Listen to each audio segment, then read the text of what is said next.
Magki-claim ka dito every 8 hours. Ayan.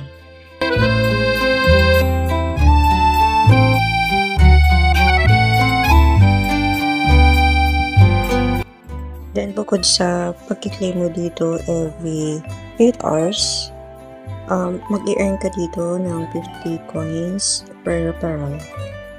Okay, then, after mo mag-sign up, makaka-receive ka daw ng 50 coins. Then, dito mo rin makikita ang iyong link o referral code para i-share. Ang iyong referral link na i-share. Ito yung iyong referral code. Then, pwede mo i-copy link mo yun. Then, dito ka magsaswap kung may isa-swap ka. Ayan. Yung Aishi, yung coins mo, pwede mong i-swap either dito sa Aishi.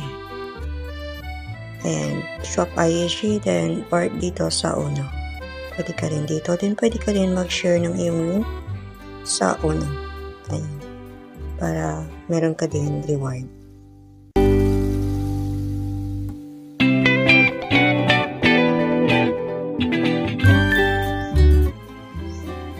Then, dito need mo mag-spend ng Aishi coins para makapaglaro ka. Ayan. Then, dito mo din makikita ang kanilang website and social media. Din dito naman yung kanilang customer service. Ayan, pag may nagka-problema kayo sa mga payment or any problem dito sa kanilang apps, pwede nyo silang kontakin dyan.